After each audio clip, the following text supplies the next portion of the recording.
Hello, people of the internet. I am Andres Perez, aka Kaiju Noir, and here is a very special video that I was interested in making for a long time, especially since I have my review for Godzilla 98 coming soon.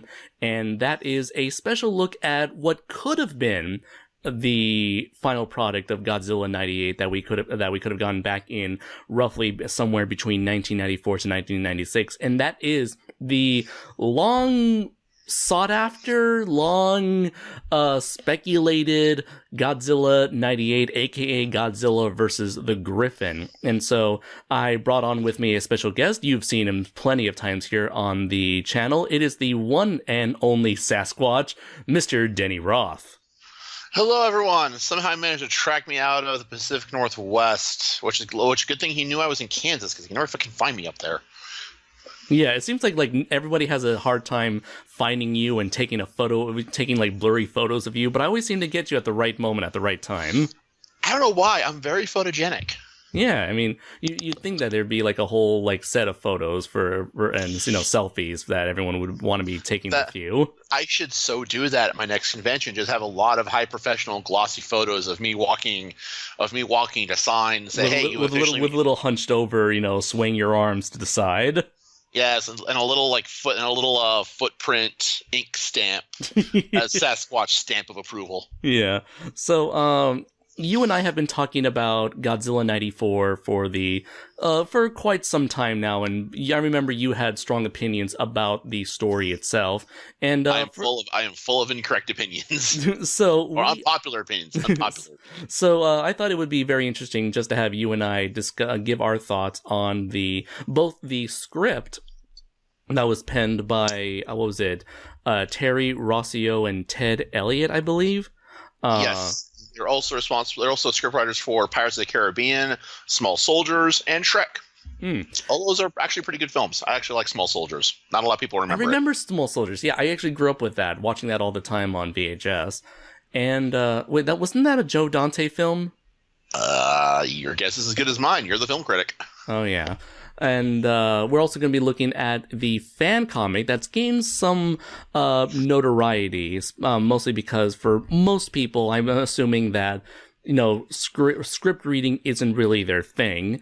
And so the fan comic has been like the next best thing in terms of getting the closest they've gotten to experiencing this never made American Godzilla film. Now, to give a little bit of history, Godzilla there have always been like plans to make an American remake of Godzilla going all the way back to, I want to say 1955, when they want to kind of remake Godzilla raids again into the volcano monsters or the volcano beasts, something along those lines. That wasn't so much as they wanted to do like their own American Godzilla movie. It was more like they wanted to do a movie with the Godzilla's equipment. Because if I remember the story correctly, that entire thing was presented as a different movie because they did not want it to be seen as a sequel to Godzilla, when ironically it was a sequel to Godzilla. So they had the Anguirus and Godzilla suits flown to Hollywood for reshoots that they were going to do here in the States. And, well, I don't think much ever came of it other than the Gigantus, the fire monster image we got, as well as the classic banana oil line. Yeah. And I guess my only assumption for why they didn't want to advertise it as a remake is because I guess either the distribution rights to the first Godzilla movie belonged to another company, or B, sequels just weren't really popular back in those days. And boy, how times have changed. Right now, everything we have going on in the theater is a sequel or a remake of one another. Right. And speaking of remakes, we actually had there were actually plans to make a Godzilla remake around 1980. I want to say this was during Godzilla's hiatus in Japan between the Showa series and the Heisei series, but that never really came to pass. From what I understand, it was essentially like Gorgo with Godzilla's name slapped over it, where it's like Godzilla's a mother and the military captured her baby, and then the baby died in the end, I think. It was something along those lines. So almost as fun as the Godzilla meets Batman with Adam West. I really would have liked to see. That would have been funny. So next up, we have the Sony and TriStar debacle, which began way back in 1992 when Toho sold the rights to produce an American Godzilla film to Sony.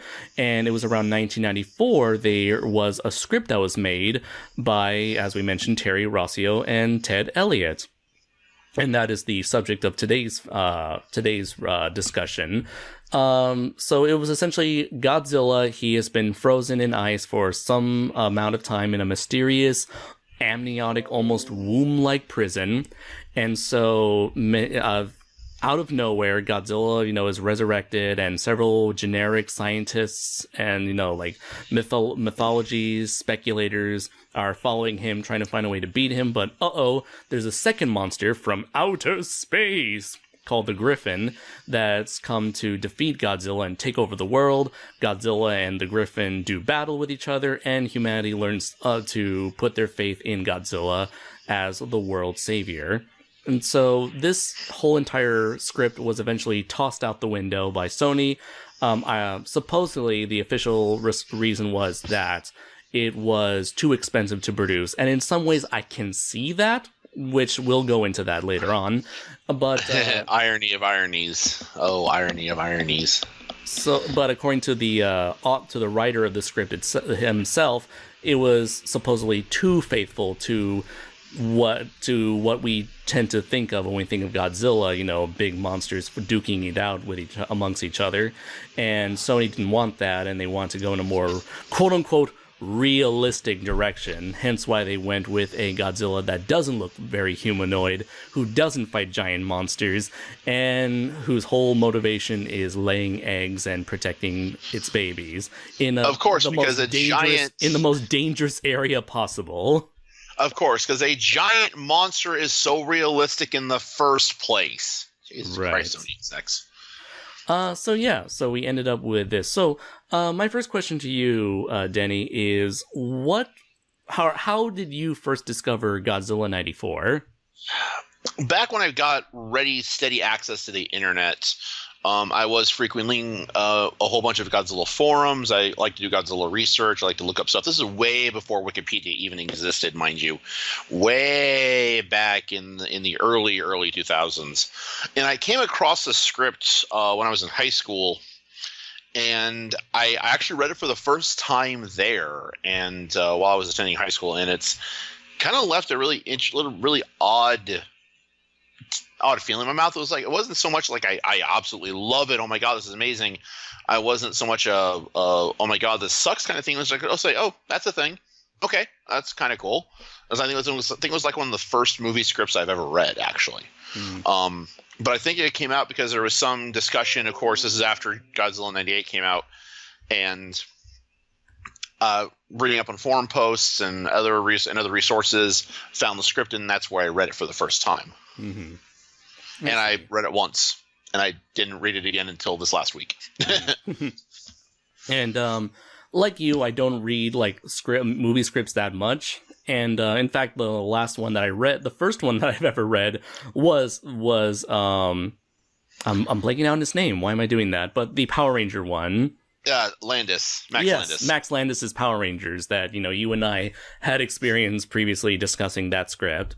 And I first found out about Godzilla 94 I believe it was on Toho Kingdom, sometime in middle school or high school, in the perhaps early to mid 2000s. And I thought about it. I thought, oh, okay, this sounds very interesting. And immediately, like many other fans, I thought that by premise alone, this sounded much better than what we eventually got with Godzilla 98. And for a lot of fans, they seem to be generally positive towards Godzilla 94, although I'm speculating whether or not people have actually taken an in-depth look at Godzilla 94, because people tend to look at the concept art, the maquettes, a lot of, of course, the fan comic. But they tend to look at the surface stuff without actually going through and reading the script to see what the actual story would have been, it seems. Now, I'm not going to say that is, but it kind of because reading the script, I don't know why this is as revered as it is within the fandom. Yeah. I honestly do not. It's also possible that, because it was the Godzilla movie that was never made, it adds a bit of mystique to it that can generate some appeal through that alone. Oh, is this why Bagin's so goddamn popular too? Oh, I think so, yeah. Because, for those who don't know, Bagan, Bagan, however you pronounce his name, I think Japan is just Bagan. Sorry, I thought Bilbo Bagan going to go take the ring, going to go take the one ring from Gollum. Sorry. I'm not sorry, that's actually freaking hilarious. So Baggins eventually was a monster that was planned in several Godzilla movies, a Mothra movie, and then a Godzilla movie, and eventually made an appearance in a Super Nintendo Godzilla game, and hasn't really made an appearance since then outside of fan art. So people have thought, oh, I so want Baggins to be in the game. I want Baggins. Now I can't imagine Bagin as anything other than a hobbit. Yeah. And that image is just hilarious to me now. Yeah, I want to draw this at some point. It's like, this is the monster fans have been waiting for. Godzilla versus Baggins. Yeah, it's a magic ring. And so, oh, you know what you can do? You just do a parody of, like, The Hobbit, but instead of Smaug, it's Godzilla's face. Sneaking up behind, that giant column. As Baggins is hiding. As Baggins. I'm sorry, I'm not going to be able to live that down, Baggins. Yeah, that's why I'm going to continue calling him Baggins. So, yes. People have continued to hype up Baggins for the longest time, only because it's, again, that never-before-seen Godzilla foe, and because he was, like, the most powerful monster in Super Godzilla, people imagine Baggins to be the be-all, end-all of Godzilla characters, who's probably going to have super-duper awesome powers that no other monster can compare. Super-duper ultra mega. Oh my god, it's a Digimon too! But if you think about it, just make any new monster, and that's essentially Baggin. Destroya, that there's your Baggin right there in the form of Destroya. So I never really saw the appeal of Baggins because, again, it's not about... Sure, it's a cool-looking monster, but it's like... Which is ironic, because when I had Super Godzilla, I actually drew a big, like, full-page picture of Baggin, and I thought he was cool, but then I grew up. Yeah. Just make any monster yourself. I mean, heck, you and I have developed a couple monsters in our time. This is true. I still need to draw that giant Therizinosaur one, too, at some point. And, just make any monster, and there you go. So, looking at Godzilla versus the Griffin, or Godzilla 94, we decided to take a look at it with a microscope, analyze it, look at it from the inside out, and determine whether or not this supposed film would have been actually good just based on its story and writing alone.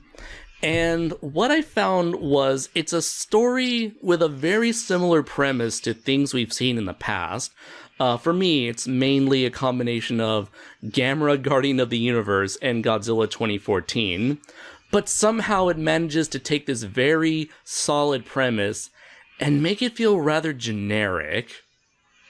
It does feel kind of generic, and the thing that stands out to me is some of the stuff that they use to, like, they come up with some good ways of introducing, like, okay, Godzilla's name, how we get that. Mm-hmm. The Griffin is, like, named partway through almost haphazardly. Mm-hmm. I do like kind of the references to mythologies and where mythology started from, but then it kind of takes a weird turn to prophecy. Almost. Mm-hmm. Oh yeah, it's like chosen really, one sort of. Yeah, like kind of a chosen one. Kind of, this has been prophesized to happen by all the ancient, religions like Behemoth and Leviathan, which is fighting. Which is really weird because it feels like they're prophesizing that Godzilla will fight the Griffin, but apparently he already fought the Griffin at some point in the past. Yeah, it's really awkwardly put in there as if it's something significant. I know they're trying to make it seem like, oh, this is supposed to happen. Like you have the destroyer and then you have the savior kind of aspect. Mm-hmm. But the way they put it in there is so weird. Yeah, and the way it handles its mythology is very lazy and very haphazardly, I think. Just like the 90s. Yeah, in a way, you can definitely get a bit of a sort of Independence Day vibe sort of from this right from the get-go, because already in the first third of the script, it's nothing but jumping from character to character, constantly introducing new faces, new players. It's trying to establish our cast super quick. And the thing is, and I'll admit this, Independence Day is fun. It's not a amazingly great movie by any means, but it is a fun movie. We watched it numerous times when it came out on home video and stuff, because it's a pretty good movie. Although, do you think the reason why it's so great is because of the actors they got to portray these characters? I think so, because I think, like, if you take the script at face value and you remove the fact you've got like Will Smith and Jeff Goldblum and all the other Jeff Goldblum and all these other actors in there that add their own mannerisms to the characters, the script probably feels kind of flat. Yeah, and I feel like that's kind of what we got here, where it's a rather uninspired script that could have been spiced up depending on who they got to play these roles. Right, and it would just be like a monster version of Independence Day, which is, again, not a problem because we got that in Pacific Rim. But I think Pacific Rim handled itself with a little bit more self-aware. A little bit more passion, a little bit more self-awareness to not take itself too seriously to where it's fun. Whereas this, it comes across as the characters.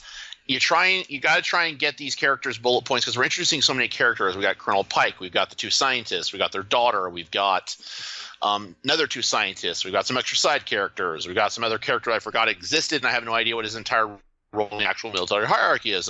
Brendel, I think his name is. I don't know where he fits in the actual freaking hierarchy of the military. Right, that's another thing. They just keep over him so quickly. Yeah, they just keep introducing more military and scientist people left and right. Oh my god, it's My Hero Academia, both monsters. Oh my god. But the problem is, My Hero Academia at least gives their characters development and we can recognize who they are. And that's because that's the advantage of having a series over a 2-hour movie. Right, and that's also the advantage of actually something visual to give the character something, to give the watchers, or us, someone to latch onto as, oh, this is this character, this is this character, right, this is this character, as opposed to just names on here trying to imagine are based off the screenwriter's very vague descriptions, because a lot of that, because there is a lot that goes in the movie process. You got the casting director, you got the director themselves. They get to pick who they want, who will best fill the roles as given to them by script, and then they can go and actually do their job as actors and bring life to characters in this thing. So it's but you can say that even though there's definitely a lot of things that go into the production of a film, and there's many players, that each give their own contributions to the project, you could say that the script does serve as like the basis, the solid foundation for which the movie is based on. And any sort of bad writing, it's the framework. Yeah, and if you don't have a solid framework, the entire project may collapse because of that. Exactly. And I don't think the script is particularly strong. Because some of the characters don't do it for me. So we got ourselves two main protagonists. We have Aaron, who's sort of like a mythologist who is studying like certain mythologies connecting to Godzilla, to the point where he's written a book about it. And you have Jill, who is a scientist that is studying Godzilla and wants to kill Godzilla because when she and her husband went to investigate Godzilla's lair, he woke up and killed Jill's husband Keith in the process, and now has an estranged relationship with Tina. Okay, so I think our listeners are going to have be completely lost because we're throwing character names in here willy nilly here. So let's go ahead and give a brief summary of Godzilla here so far. Okay. So because to help us get patent, and we can help each other remember names. Okay. So to start with, we open up in the Arctic Ocean where a boat is watching some kind of heavy activity happening on another boat by one of the Arctic shelves. They're commenting how they have to be dumping some kind of radioactive material of some sort because their Geiger counter is going off the scale. It's very hush hush. They think it's Russian related of some sort. And before we get much more details, other than this some kind of covert, Russian dumping ground for nuclear waste near American soil, we get an instance where the ice shelf shifts, crashes down. We get this weird red liquid starts spilling into the ocean. And that plays a huge part in the film. Right, and there's a huge explosion. They pan up with "the earth is bleeding" or "the snow is on fire. It can't burn. It can't burn." Which How did it burn? How did it burn? It's the silliest line in that entire opening. Oh my god. So cut away from that to Jill and Keith. where we meet our main antagonist. We meet Jill and her husband Keith and their daughter Tina. Yeah. Jill and Keith are picked up by a military helicopter. Helicopter. And then flown to Alaska. There's already shown that there's a strained relationship between Tina and Jill. Mm-hmm. And the other thing to bear in mind here is the first part takes place in 1993, where Jill and Keith are brought in is 1994. So it's been a year. Mm-hmm. Wait, no, it hasn't. Has not been a year. Sorry, there's a time skip in here that throws me off when I think about it, and it's just really odd here. Yeah, it's like 1 year later. Right, but I think that comes later. So they fly up to the Arctic base, and they go investigating with one of the other scientists on site, and they find this giant cave with a bunch of this red liquid that a bunch of their scientists are collecting. And as well as, of course, a big-ass lizard. They find a big-ass lizard. So Godzilla is found in this amniotic fluid. Godzilla wakes up. The cavern collapses. Keith presumably dies. Well, we lead to presume he dies. We don't death off screen. Why not? Mm-hmm. Jill is trapped in the base up top as Godzilla empties out and then dives into the ocean. Mm-hmm. Now, I believe we forward a year later. Right. And Jill is this very embittered, seemingly crotchety woman who's she's kind of turned into Captain Ahab at this point and wants nothing more than to kill Godzilla. Meanwhile, her relationship with her daughter Tina has deteriorated, and Jill refuses to come to terms with Keith's death. And Jill just turns into a crotchety old seaman, 500 doubloons to he who catches me, the green lizard. And Tina's become the most 90s, edgy, rebellious 90s teen ever. Whatever, Mom, I hate you. I suck. I don't want to stay in this military base. I want to go to the mall. And what'd you do at the mall? You have no friends. I'm wow, Jill is savage. Savagery in the 90s. Oh, great. Yeah, Jill, she is a bitch to everyone. It's anyone who has some sort of alternative idea that isn't hers, she just snaps back at them. And it makes it I'm going to be honest, it makes it really hard to like her or even support her or get behind her.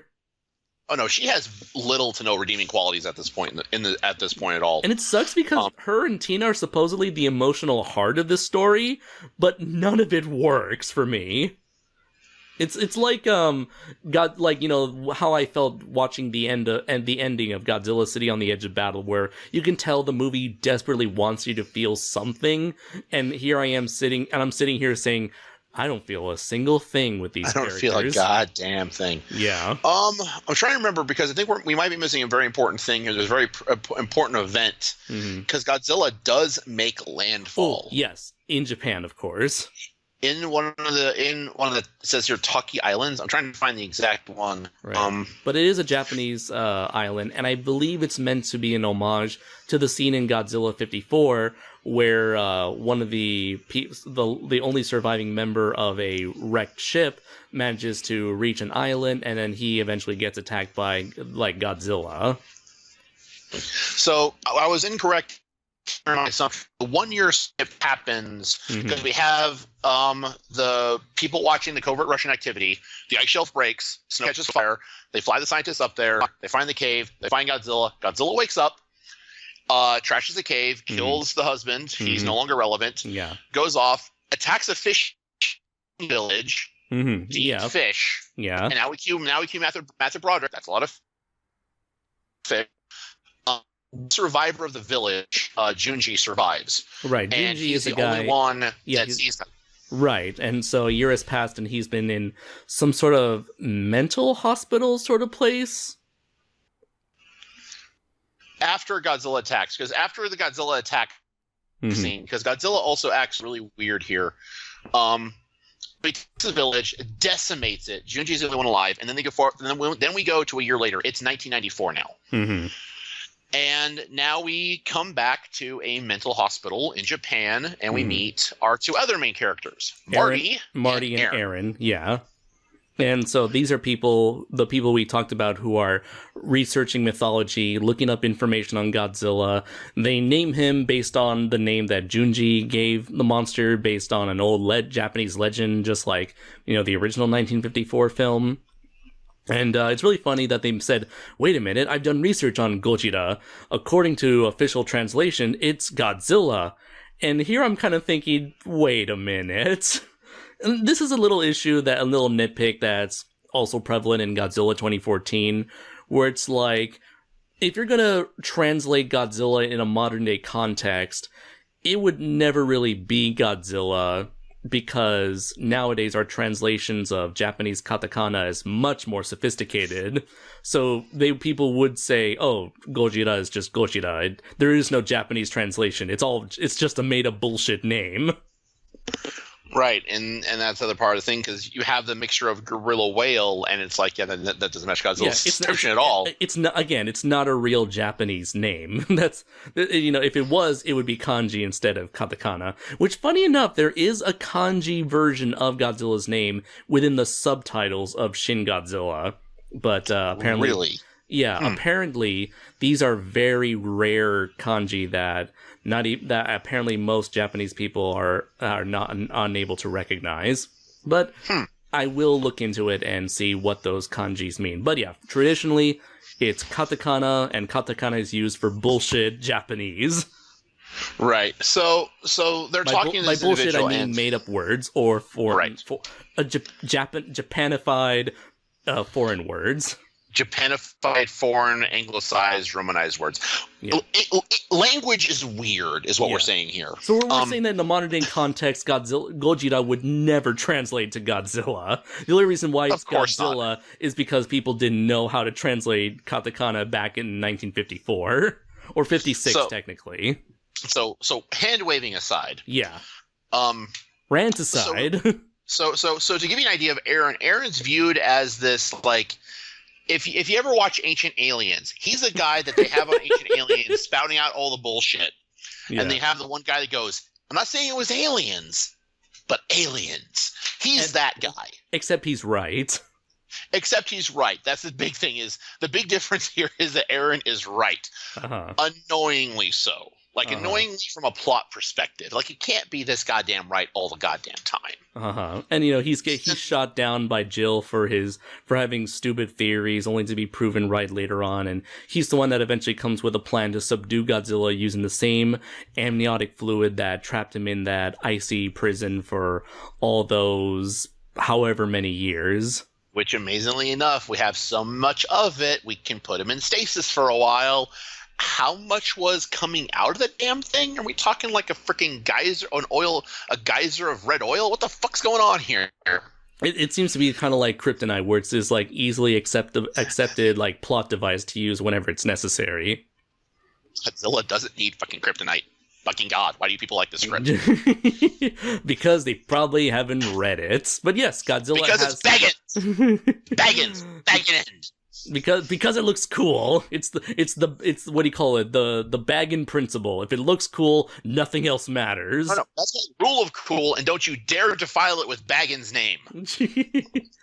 So anyways, yeah. So we have Aaron and Marty. Aaron, yeah, he's like the aliens guy, conspiracy guy. Marty, I can't really say anything about Marty. I can't really put a pin on him, because outside of giving exposition in the most ridiculous way possible, I don't know how else to describe this character.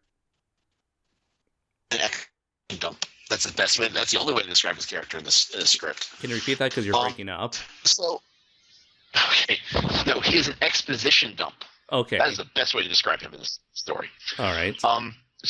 So next thing we have here is we have their little talk with Junji, where they find out Godzilla's name from local island legends, all that. Yeah. Is interrupted by General Pike, who comes to collect Aaron and Marty for some special project we find out has been in the works since Godzilla woke up. Yeah. And Jill is involved on this, along with Tina, who likes to try escaping from the military base because she's tired of military brats. And she also wants to get out of there by also causing a lot of mischief and havoc and, other stuff, delinquent stuff. And you will notice that this is a Chekhov's gun because she hotwires a car. Oh, Chekhov's gun. Watch for later. That's a thing, yeah. We're spoiling everything, but the script is like it's been out for if like anyone's going 20 spoilers, years at this point. I'm sorry. The Titanic sunk. Fight me. All right. I don't. Yeah. So apparently, like the whole team, they go back to the icy tomb, amniotic, like womb-like tomb that Godzilla was trapped in, and somehow they find a whole bunch of organically made, like sci-fi alien layer, I guess. And somehow... So kind of imagine H.R. Geiger mixed with an anatomy textbook. Right. And this is how I envision it. Somehow they're not wearing hazmat suits, and that causes... No, they are wearing hazmat. Oh, they are wearing hazmat. Oh, so then how did Marty get infected? Because he lifted the flap on his hazmat. Oh. Which I didn't know like you could do. Yeah, neither did I. So, Marty gets infected by some weird virus that shifts his DNA around and is mutating him into one of the aliens that created Godzilla. And yes, in this continuity, in this universe, Godzilla is an alien. He's not made by humans' own hubris. He's not awoken by humans' own hubris. He's not a symbol of nature. He's not an ancient predator. Brings the keystone species. That brings balance. He's a genetically engineered dinosaur. Right. They took the template of the template of a dinosaur, and the aliens created this super weapon to fight off against another alien super weapon that sort of act like Galactus, where they hop from planet to planet, creating genetically made monsters to then take over the world once the monster is done, wiping out its population. I just realized that we mentioned Independence Day. Yeah. That monster sounds a lot like the alien ships from the alien species from Independence Day. Yeah. Also a little bit of the invaders from Get a Robo Armageddon, from anyone who's seen that, where it's, again, an amorphous blob-like species of aliens that go from planet to planet to absorb its resources. Because resources are important in movies with science fiction aspects. What kind of resources? Just resources. Just resources, damn it. They just want it. Take all our sandstone. We don't need it. And, actually, that brings up an interesting thing. Is if an alien race is coming to get resources from a planet, mm-hmm. what resources they need is probably be like stuff that we don't consider resources, like sandstone. The best example I can come with that, I'm showing my nerd cred here, is in the original World of Warcraft Burning Crusade, the Draenei are aliens from another world. That when they come to Azeroth, one of their jokes was, wow, they have so much sandstone here that people must be rich beyond their wildest dreams. Which, when you think of it in terms like that, different alien races are going to put a different value on different substances. So these aliens just came by, yeah, we just want a bunch of your sandstone. Can we have it? And the rest of us are going to like, take it. Mm-hmm. We don't use it. It could be like the equivalent of us in gold, where gold can be plentiful on some other planet or culture, civilization, where there's like, oh, fine, sure, have it. Right. And then we end up crashing in an alien economy. And good luck. We're doing economics in the Godzilla 94 discussion. All right. So anyways, Marty gets infected by a thing that turns him into an alien, and somehow this magically gives him the memories of said alien. And I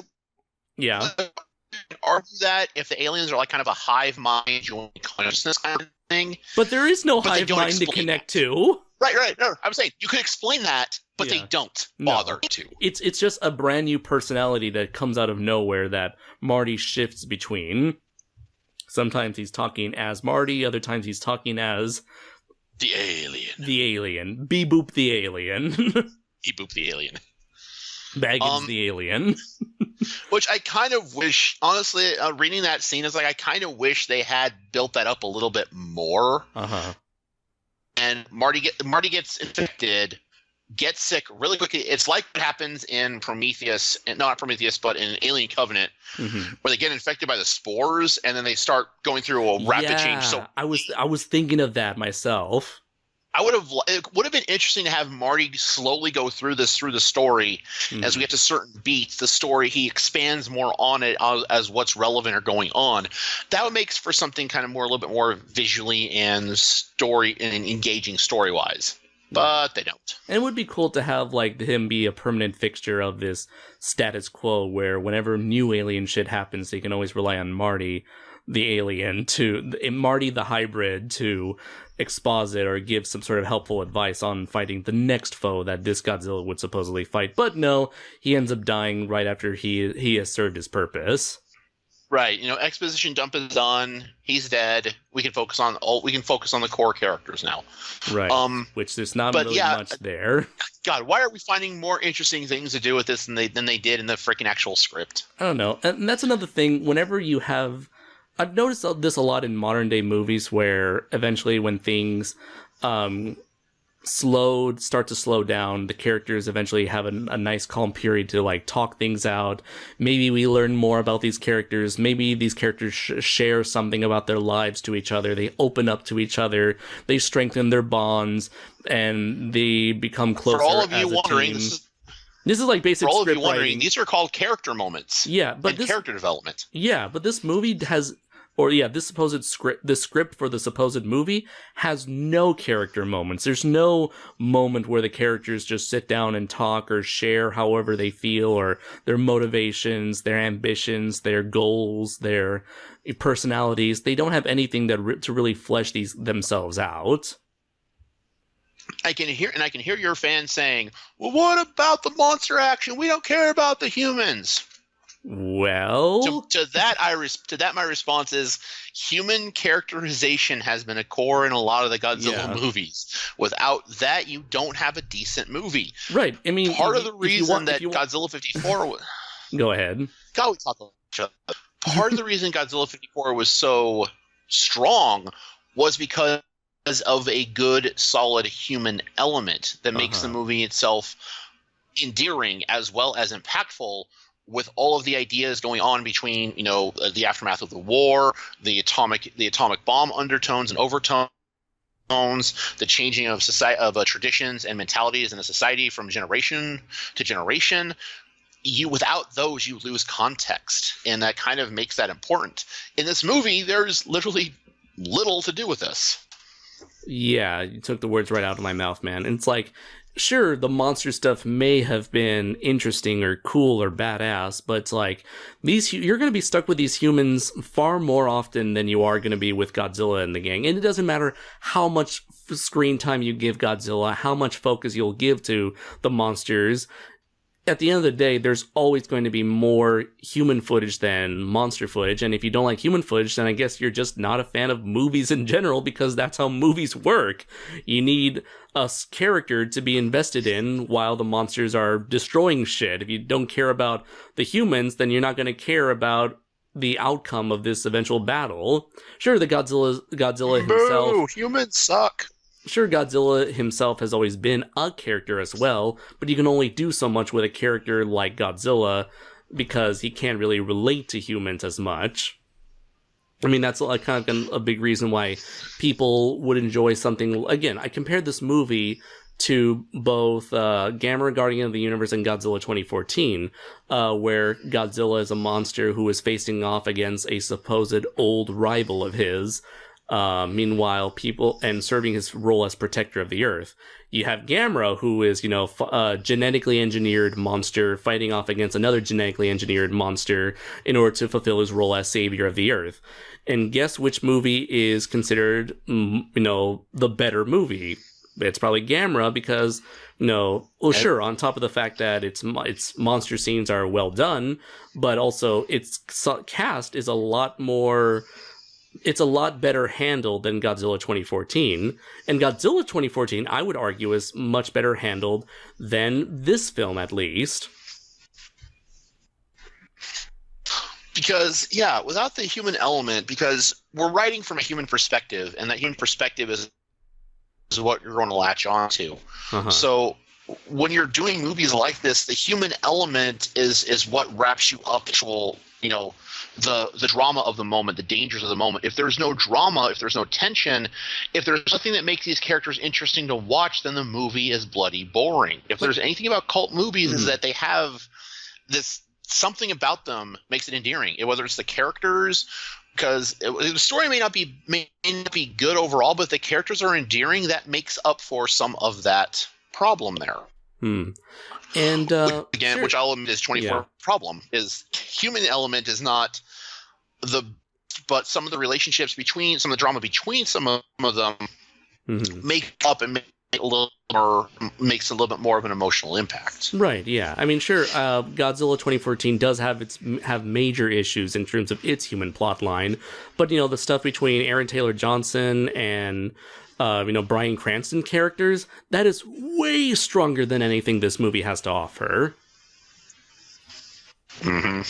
And sure, you could easily make tension by having, the humans eventually try to survive a Godzilla attack. And I will give the writers this, in that they were able to make they turn the humans into participants of the final battle rather than doing what a lot of even Japanese Godzilla films fail to do, where they just have the humans sit on a roof and watch the whole entire monster fight from a safe distance.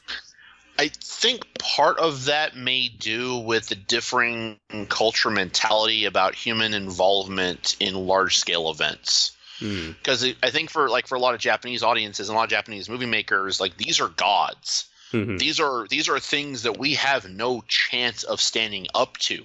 Whereas the American audience is, it's kind of a little bit different. Is they're monsters.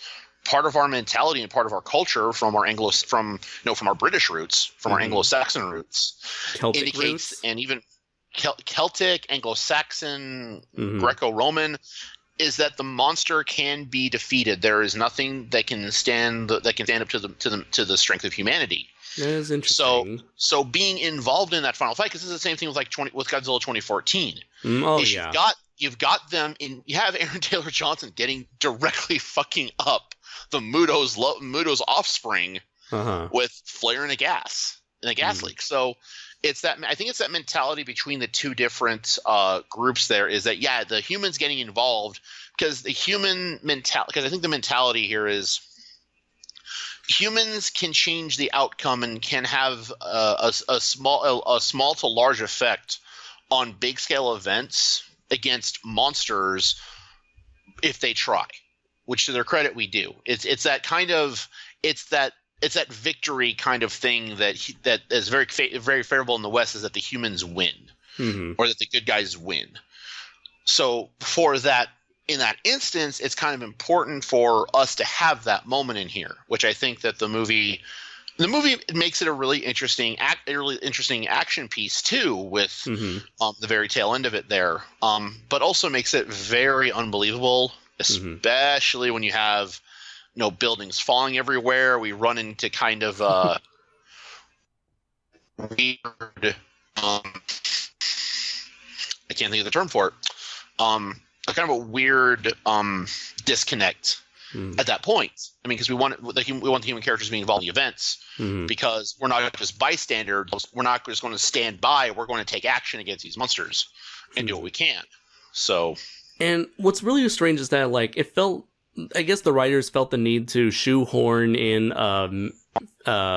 human antagonist in the form of General Pike, and his shift from supporting character to antagonist, I felt came out of nowhere with no sort of build up to his reveal that he's an evil douchebag character. There are moments where he's I honestly felt I felt Colonel Brendel, who's been in charge of the entire operation, would have been a better person for that, would have been a better character for that, because that matches up with everything he's been trying to do here to keep them corralled, I think. Which is really weird. Both characters just end up coming off as the stereotypical general hard-ass character, where he's just the stubborn military character who's just there to give shit to the main protagonist who are trying to convince everyone else that they're right. And for Pike, it's just shoot these buildings down. We don't care how many people die as long as we kill the monsters. Which I feel like that really can't be done in a post 9/11 society. Yeah, and especially not in the military. Nah. And Especially not for military. And it's even more awkward when there's a scene where I think Godzilla or the Griffin knocked down one of the Twin Towers. Ooh, yeah, that's right. That's right. Because here's a really weird thing about this, and it's been 22 years. Uh-huh. No. Since when? Since the script was written. So yeah, a lot's changed in our geopolitical climate. Right. Even for the 90s, I feel like, acceptable was just done by the general just to show how much of a douchebag he is. Mm-hmm. Because at the start of the final fight, the city's still being evacuated here. Right. I also noticed that we're skipping around from parts to parts. We haven't actually given a full summary of everything yet. Well, we've kind of done, we've mentioned how there's, the last thing we mentioned was the human alien hybrid stuff. They learned who Godzilla was, and meanwhile, an alien sphere drops on the Earth and starts absorbing animals in order to create a legion of mutant bat monsters to collect more animals for the main sphere monster to grow into its final form, which is the Griffin, and that's kind of built up throughout the whole movie. This isn't even my final fault. Yeah, so that's happening. So in a way, there's two different, and there's a weird I want to say juxtaposition, but it's the wrong term, but just a weird framing device here. So we have New Mexico, which is where this probe lands, and it starts killing a bunch of bats and starts absorbing their genetic material to make monsters. They go out and get more genetic material that brings them in, and then brings it into this to create this world-ending monster to basically terraform the world, and we've seen this before. Yeah. So here's the thing.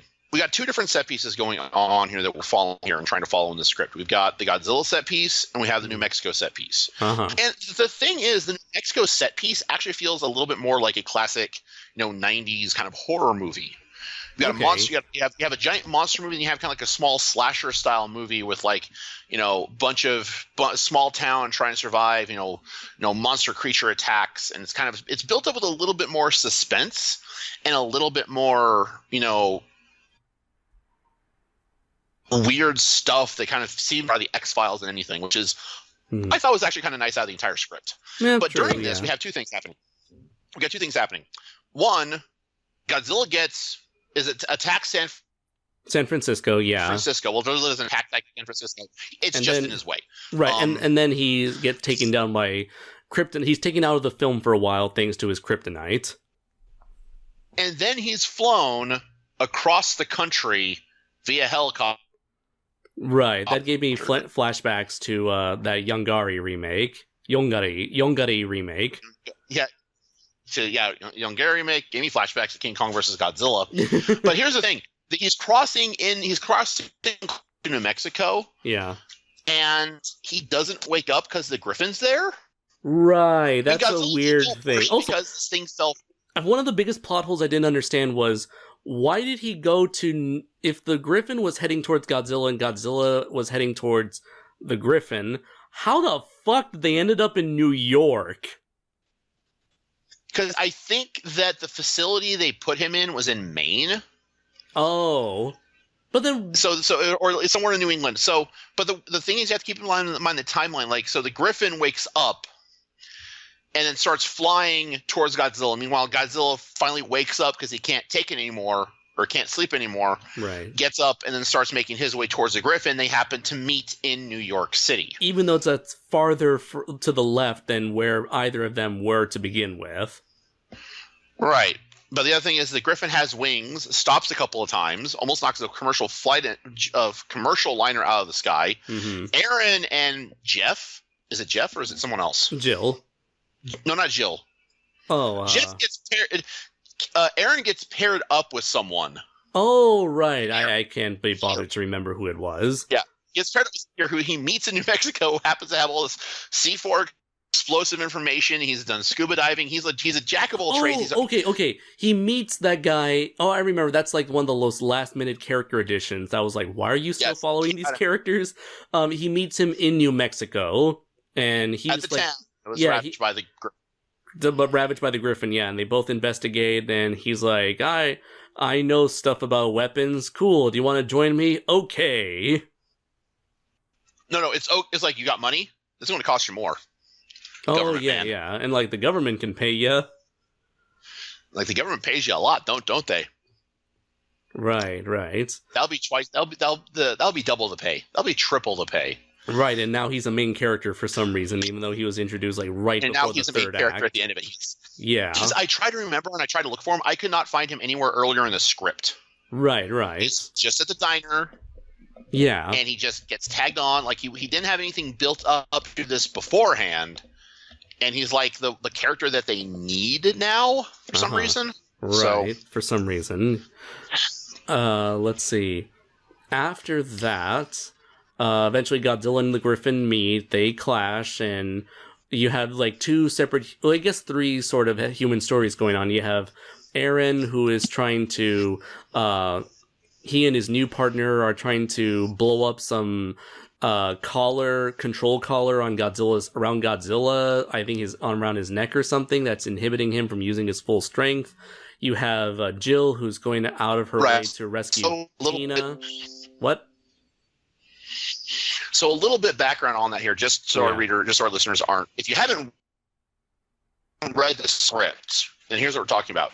Godzilla gets subdued in San Francisco with the amniotic fluid. They make a collar that continues to pump the substance into him to keep him sedated so they can move him to the facility in Maine. Mm-hmm. However, with the Griffin's awakening, the fluid isn't keeping Godzilla asleep anymore. He wakes up. He still has the collar on him. However, the latch controls have been broken in the fighting. Godzilla is at half strength, and he's losing. So part of this is Aaron and Fleet are trying to get collar off of him by hovering over an unconscious Godzilla who's been knocked out while fighting the Griffin to blow up the collar off of him with C4. Jill and Tina had a blowing out act earlier, and Tina got sent to her aunt's in Manhattan. So Tina's in Manhattan, and Jill has to go save her because Jill's starting to have a change of heart as she realizes, she can't be an ice queen anymore. And what was the third one? It's just Pike being an asshole and getting his helicopter smacked down and eventually getting eaten by the Griffin. And then once the Griffin eats him, I guess he absorbs him, and General Pike, he becomes the mind of the Griffin. At that point I was like, fuck you.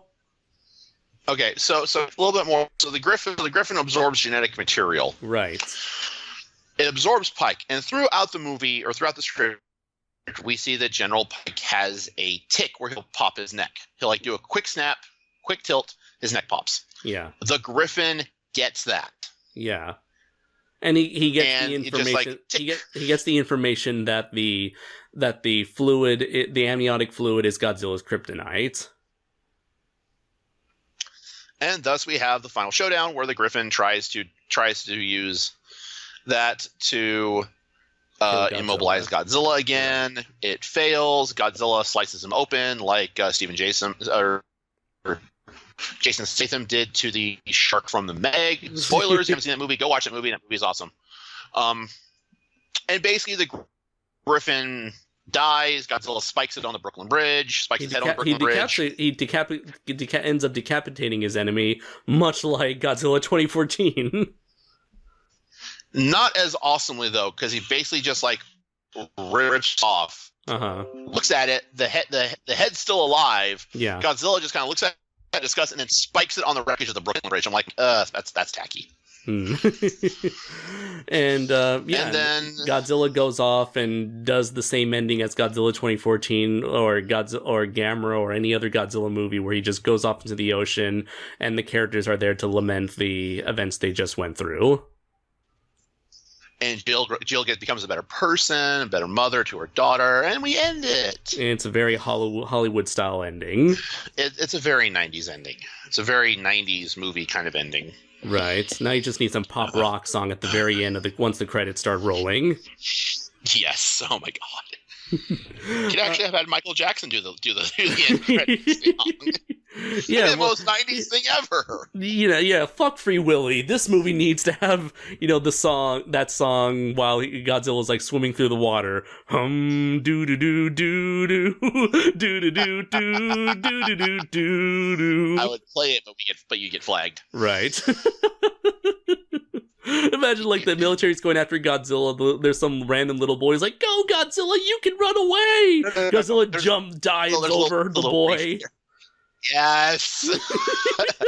And you have to try and explain how 12 feet of water can hide 800 feet long. Can you repeat that? Kaiju physics. Can you repeat that? Because now we have to explain how water 12 feet deep can hide a reptile that's over 300 feet long. Right. Remember, Kaiju the ocean is bottomless unless Godzilla needs to stand. That's how Godzilla movies work. Again, kaiju physics. So, that's pretty much the entire plot to Godzilla. And there's. Are you gonna share a link with everyone down below in the description? Let them read it for themselves. Yeah, of course. Yeah. The only thing left to talk about are the designs for Godzilla, the Bat monsters, and the Griffin. And I gotta say, I'm actually quite a fan of I'm sure there's multiple versions of the Godzilla, the Godzilla 94 design, but they seem to be rather consistent for the most part. And overall, I dig this version of Godzilla, especially the Stan Winston maquette. People seem to be very hesitant when it comes to making Godzilla look more like a crocodile, but I genuinely like it. I dig it. What do you think? I don't care for it too much, but it's such a weird set of designs here. It's like it's a more slick version of Heisei Godzilla, essentially. He is much thinner. He is definitely much thinner. I do kind of like the snarling in the teeth. Mm-hmm. But there's not much. The maquette says this is the only picture of the maquette that we've had. Mm-hmm. Like in the last 24 years. I'd like some different views of it. Well, you could see the comic, which we're about to get into very soon. Oh, no. We're saving that. We're saving that because I'm very highly opinionated on that. Yeah. Because there are a couple of different drawings of this. Because one of the main concept artists for Jurassic Park did several of these as well. Mm. And I don't mind some of his designs because Godzilla is standing a little bit forward a little bit. His head's a little bit more boxier. Kind of reminds me of Yoshi from the Super Mario Brothers movie. Mm-hmm. Only not as cute and cuddly. Mm. But there's a lot of muscle attention here. There's a lot of good scale. There's a lot of good stuff here in this particular thing. Mm-hmm. For here. I don't particularly see in the Stan Winston maquette. Mm-hmm. But like I said, I'm not a big fan of it, but I don't really dislike it. Mm-hmm. Because it's Godzilla. It's Godzilla in a lot of different ways. It's definitely much more recognizable as Godzilla than the 98 design. And there's a lot more dinosaurian characteristics to it than other Godzilla interpretations up to this point. Mm-hmm. He's digigrade. He has a lot more musculature. He has a lot more reptilian facial characteristics, not so much more mammalian that we've seen in the Heisei up to this point. Like, he's got good muscle mass. He looks believable from my view here. So, again, I don't really have much to say. I don't dislike it. I don't love it, but. Mm-hmm. Let's see. And then we go to the Bat monsters, which I think they're all right. They seem pretty 90s looking compared to other monsters at the time. There's not a whole lot we've seen of images of the Bat monsters other than a few pieces of concept art. But what do you think of the Bat monsters? I don't. Okay, the Godzilla stuff's only the really stuff I particularly cared about. This I wasn't really impressed by the Griffin or his Bat Legion or anything else like that. I guess so. Yeah, the Griffin is essentially like a mountain lion with bat wings on his back. Oh, and I guess he shoots lightning. I suppose. Yeah, he shoots lightning out.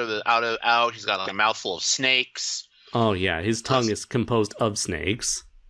Yeah, there's a couple of interesting like design choices from him, giving him, because there's some concept art I'm looking at here, makes him look a little bit more interesting design wise, but as far as the maquette and the probats, I'm not exactly thrilled about them design wise, because also the other thing is that we got so many different designs for this from that time period. It is super hard to pick what would be what's a good one to go with, and what the final one would have been, and whatnot.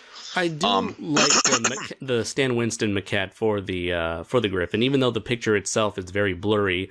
I do like they attempted to put a lot of scales and texture, like a lot of scaly and spiny texture all over its skin, as opposed to a lot of the concept art, which makes his skin look very smooth. Yeah, there's some I look at here that actually has him on cloven hooves, kind of like Satan. Kind of like Satan, or kind of like a goat or a cow. In a sense, I like the shape of the head. It's very pantherish, but also has some other kind of animal aspects to it. Some other reptilian aspects. But yeah, it makes it look does make it look cool as a monster. I'm not going to say it doesn't look cool as a monster. Just the design and the script itself did not stick with me as anything particularly noteworthy. Overall, it's kind of, I want to argue, almost oddly generic for a chimeric monster kind of thing. Yeah, especially a monster that's supposedly taken from the DNA of many animals. Right, and there's, like I said, there of the different texts and concept art that came across from this, there is like only one or two, maybe only just one that stands out to me as anything really, really worthwhile, to be honest. So yeah. Is there anything else to talk about, or should we give our final thoughts on the script itself before moving on to the fan comic? Read the script for yourself and come to your own decisions. I've gotten into arguments with fans about how I honestly think that Godzilla 98 does a better job of honoring Godzilla's origins than this movie did. Kind of, primarily, it's that, but it still feels very superficial. Right, and it was. Well, here's the thing. 98's was superficial, but it had way more depth than this movie, than this script. I don't know. I think this might be on par in terms of its depth. Well, because Godzilla's origins as either a genetic, either created by humanity in our hubris of atomic testing and atomic age, versus aliens genetically modified a dinosaur to be our savior. I mean, that's true. 98's closer. 98 is a hell of a lot closer. Only because it tried. It tried barely, very like minuscule wise, but that minuscule. I'm not going to hide that I like Godzilla 98. I think it did do some things right. It is campy. It is silly. It's part of the appeal of the movie for me. And honestly, I like Godzilla's design in it. I think it's a good, solid design. I would have liked them to do a little bit more with it, but can't change the past. Godzilla the animated series did it for me, so can't argue that. But honestly, if you really want to, link is down below. Read the script in its entirety. Give it your honest thought, because some people, I think, they listen to summaries of it. They don't go and read it. And I'll admit, for my original reading of it, I put in some other stuff in there that I thought they had alluded to. Because one of the reasons I didn't like this is because they made Godzilla's origin was like the genetically modified dinosaur from by aliens was mutated further by radiation. I don't know if I had read that somewhere or if I had put that in there somewhere. They kind of imply that there's a lot of radiation and radioactive activity going on, but it's never fully stated that Godzilla was affected by any of that radiation to begin with. Right. And I don't know if I had read that somewhere or if I had somehow implied that in my own. I think like certain places like Wikizilla may have mentioned that it was. Or Wikizilla or Wikipedia may somewhere mention that it was genetically modified, then enhanced with human nuclear waste. Yeah, but if that's the case, because again, reading the script, I didn't find that anywhere, and I was hoping to find that to make it a point. That is such an afterthought. It's insulting. Yeah, it's again never brought up in the whole film. So the theme of humanity being responsible for Godzilla is completely gone here. And even Godzilla 2014, it doesn't have it, but it does feature the idea of mankind should leave Godzilla alone. And this movie does try to have that same message, but I feel like maybe it was done better with Godzilla 2014. Right. And like I said, read it for yourself. Like, don't take our opinions of it to heart here, because I'm very strongly opinionated on this script. But if you want to enjoy it, just go ahead and enjoy it. But I do not. For me, it's like if this was turned into a movie, I could have seen this as sort of like a very entertaining, like, what would you call it, movie night trash sort of thing, where it's like, sure, the story's not good and the characters are not that well written, but the action, I can see the action being worth the price of a rental, or worth the... It would be... it would be like a good sci-fi film. Yeah. It's sort of like, I'm trying to think. I'm sure there's plenty of movies out there where it's like great action, lackluster story, but you're mainly there for the action. Right, you're mainly there for the action. That's been like, there are plenty of movies that are like that. And I feel like this could have been one of them. And so, as like sort of like a late night sci-fi channel, Netflix sort of experience, yeah, I'd say this could have potentially worked as such. It's not, the greatest story I've ever heard, but it has some interesting ideas. In some cases it's better than 98, some places it's worse than 98. But I would say it's almost good. I would say, like, sure, with the action it could have made it into a decent experience, but the fact is this is a script. There is no action. Sort of, but this is mainly, from a story, from a writing perspective, and that's where it suffers. So I'm going to have to give Godzilla 94 a 2 out of 5. It's more bland, 90s cliche characters, less genuinely interesting ideas. And the stuff with the aliens, I'm not too big on. The exposition, way poorly handled. The Griffin is probably the only concept that I actually like, and the idea of giving Godzilla kryptonite is pretty a bit, I'm not fully into that. Well, this way, we got cadmium in Godzilla in 84, which was surprisingly we've had lightning. Again, I think we've had electricity once. Yeah, but this takes all of that to a crazy level of, kryptoniting Godzilla, who's doesn't have very many weaknesses. Mm-hmm. But like the cadmium in 84 was basically like, well, he's a living nuclear reactor. This halts nuclear fission. Mm-hmm. So best shot we've got is to try and stop the nuclear processes in his body. And it works for about 10 minutes before two nuclear missiles are up. Right. Tokyo gets nuked again. Although I do feel like this could definitely be like one of those, if this ever was ever made into a movie and later got a sequel, this would definitely be something that they can go back to anytime they want. A plot device they can go back to anytime they want. Oh, yeah. I'm sure they still got barrels. The characters would have barrels of it stored somewhere. Let's see. They're probably still drilling the stuff up there in the Arctic. Probably. So yeah, those are pretty much our thoughts on the script for Godzilla 94, the long-lost American Godzilla film that was never almost filmed but never made. So this film does survive in some capacity in the form of a fan comic written by, who is this individual's name? It is Todd... I had it up here a minute ago. Todd Tennant. Yes. Okay. So Todd Tennant. He is also he's also the artist creator of American Kaiju, which is the website you guys can go if you want to see this comic. To go see this comic on the web. Right. As well as the DeviantArt page. Mm-hmm. Which he does post stuff of some G94 stuff, but not as exclusively so. Right. I'm just going to see what the name of his DeviantArt is, so that once again you can check it out for yourselves after you listen to before or after you listen to our opinions on his work. I think I've got him on my DeviantArt. I need to go pull him up and see where he's at.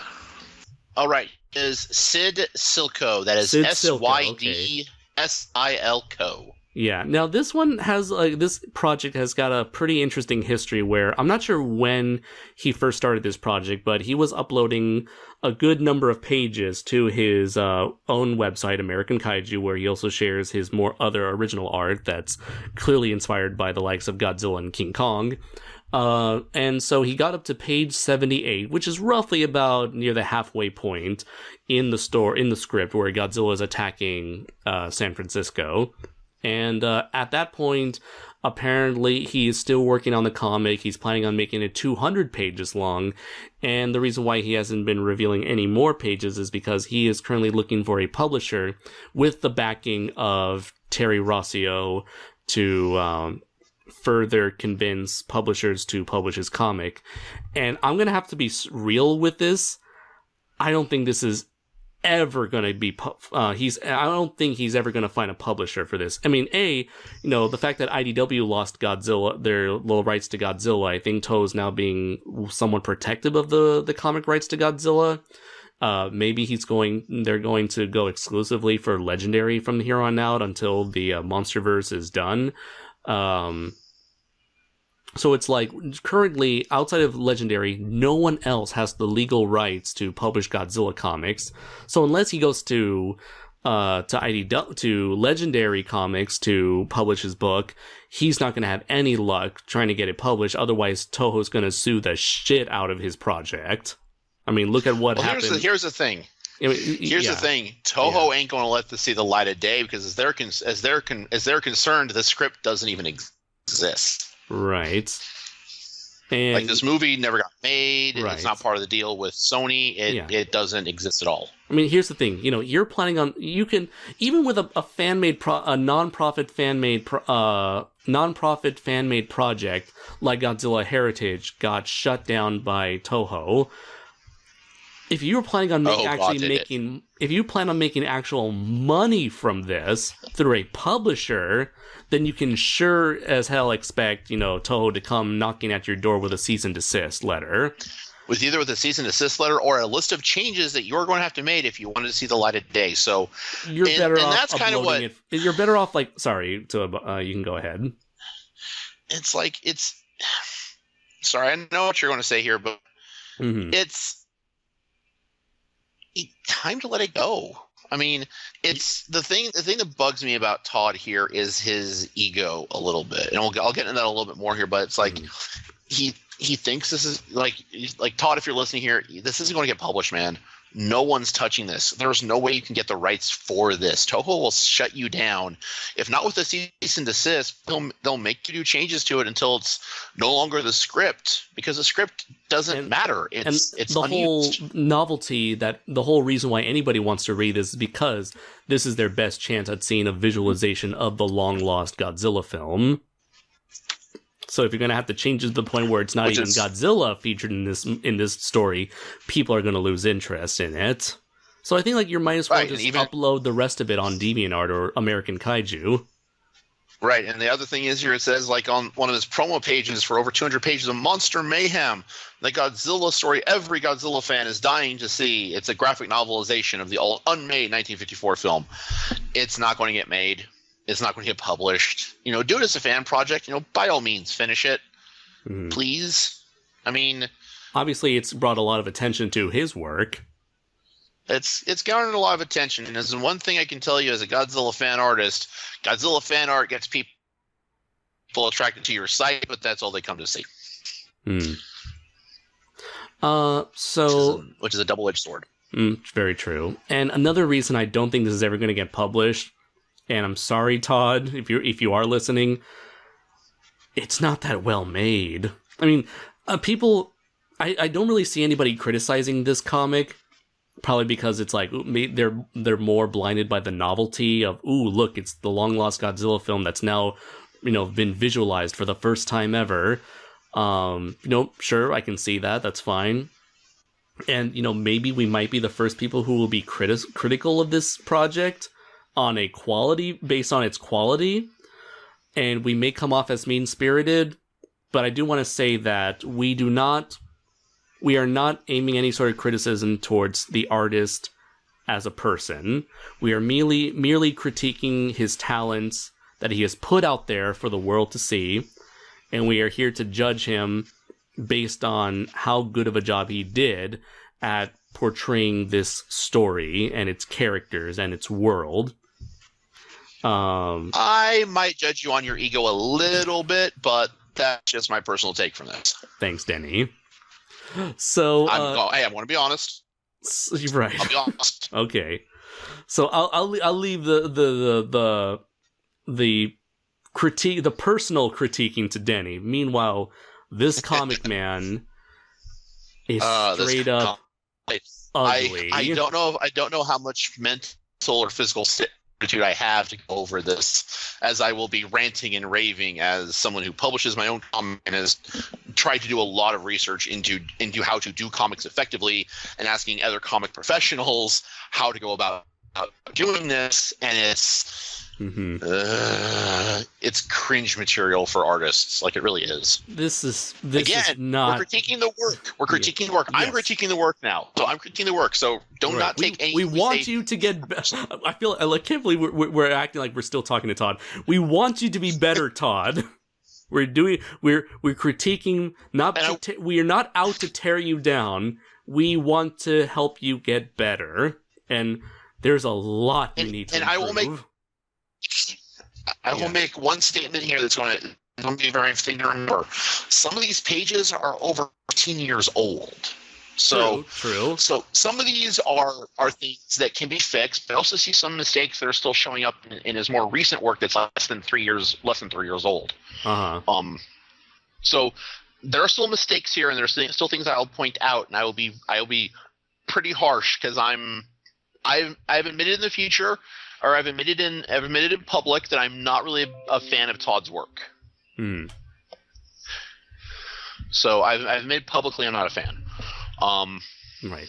And one of the biggest critiques that you and I have made when we were looking at the comic ourselves before recording was that a lot of the art comes off as extremely lazy.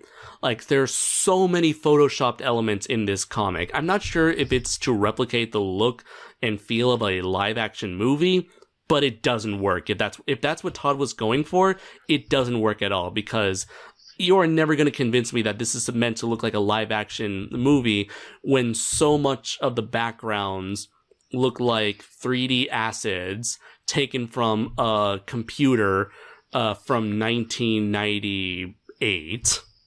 So here's the biggest thing that bugs me about this work is there are 3 factors that you can see on almost every page. For the most part, it's consistent, but here's the thing. You have his actual artwork.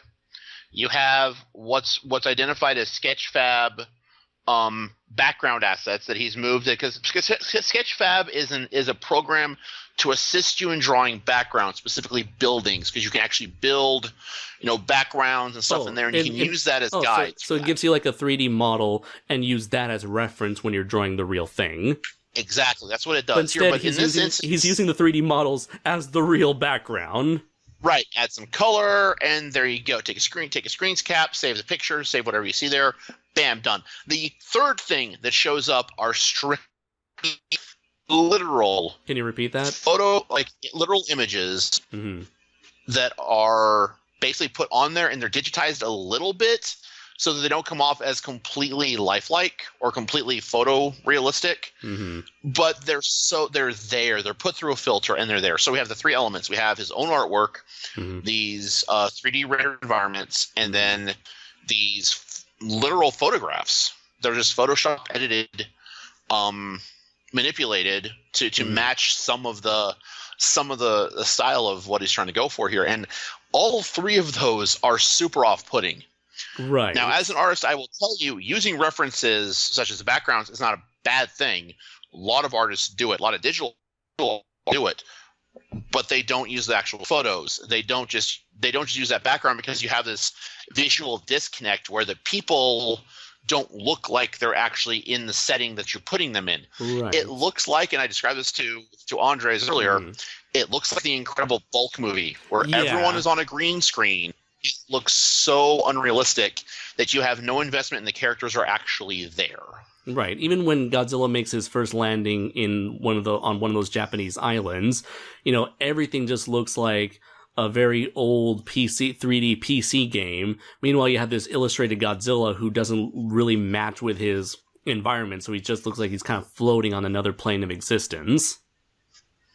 The other thing that you will notice if you pay attention is that Godzilla and all the human characters have images that are reused.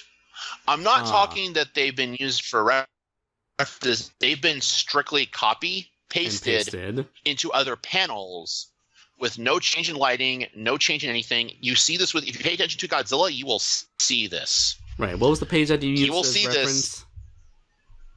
Oh, the main one that I posted that was the worst example of this is page.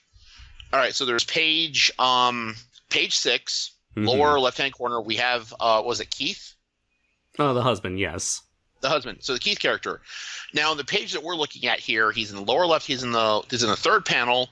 He's in the lower corner. He's painted with a blue reflective ambient light source on his left side.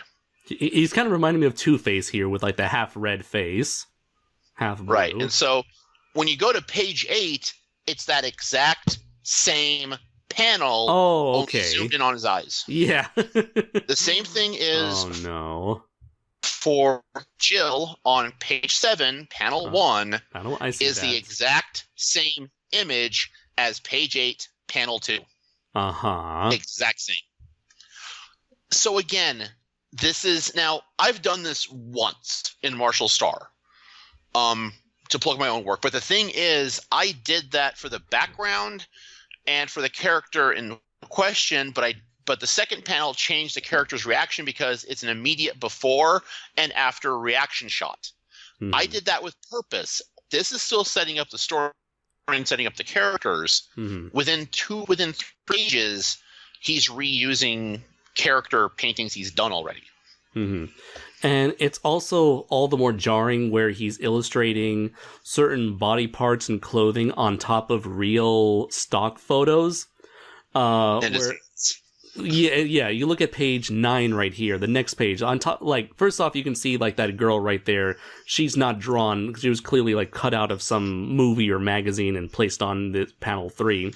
And then panel 5, you see the guy here, 2 people. And you see his hands look like nothing. They don't even match the same skin tone as him.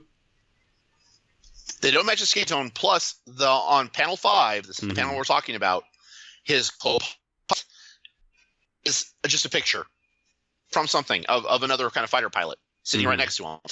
And I just caught this. So, page 8, panel 5, you see the girl before she walks out. Right. She's blonde. She's blue-eyed. She has her hair tied back. Oh, yeah. Oh, that's supposed to be Tina? She is wearing... that's the only explanation I have for it, because that certainly isn't Jill. That's okay. She's a brunette. Okay, yeah, because that's definitely not the same character we see in the next page on panel 3. Right, and so that's Jill. Mm-hmm. And you know the top is pink, and it's a regular t-shirt. And then we go to page 9 on... panel 3, that is much more low cut. Her hair is down, and you see so much more of her midriff. This is supposed to be in the middle of the night. She's supposed to be wearing pajamas. Right. According to the script. So I have a couple of other things that Todd does with this comic that annoys the crap out of me. We'll get to. Continuity is one. But here's the thing. Here's the biggest thing. So on page 2, it says Arctic Ocean near the 170th parallel, ... 1993. Uh-huh. We go to page 6, says Little One home, bedroom, night, ... 1993. Okay. Every single primary scene change or location change is added with the date. Uh-huh. Now, you only have to do that if you're setting up a new time the zone? starting, yeah, or a new time frame. Like if time does, it should you don't have to keep saying 1994 every time primary scene changes. Uh-huh. And he does all the time, and it bugs me really badly. And let's see.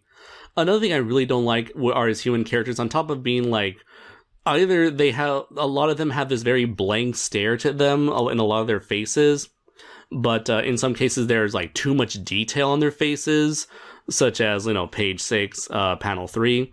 But one of the biggest things that bugs the shit out of me is their skin tone, because their skin colors are like going all over the place, where sometimes it's orange, sometimes it's red, sometimes it's like really tan, and like none of these sometimes it's purple for some reason, like page 10, panel 2. None of these humans look appealing in the slightest. So it's giving, and because it's meant to have a more realistic look to them, it gives it a very strong Uncanny Valley vibe to all of these human characters. Yeah, it's so really weird, especially because because there's also page 9, panel 3, we see Tina for the first time. Yeah. And then you go to page 10, panel 3, and panel 4. That's drawn. Supposed to be Tina.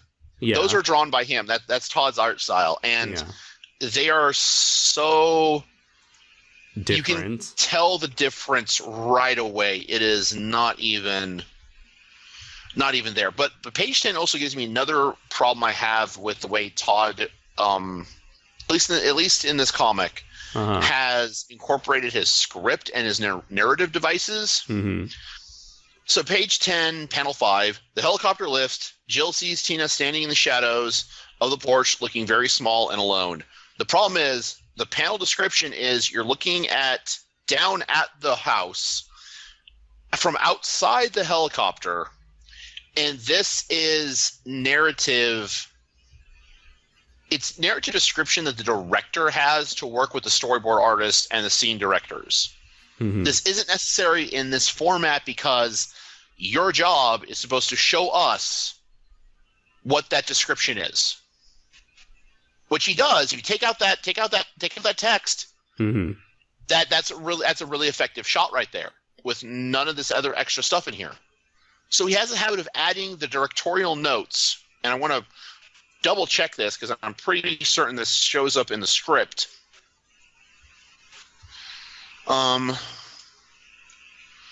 Let's see here.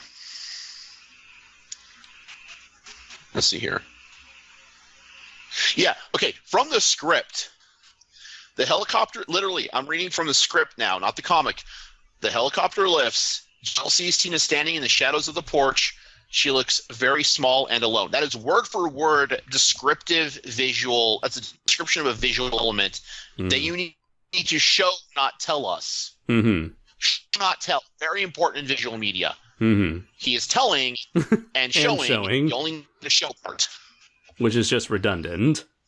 Right, it's the redundancy department of redundancy. Right, and let's see, we've talked about him using real images to depict humans, and other times he's drawing humans, and then here comes like this really weird thing where he's drawing over real images, so he's like doing a combination of both, especially on page 32 where you see the T-1000 actor from Terminator 2. Oh no, we should get to that, but I want to get to page 11 here because there's a couple things about his art here that bugs me.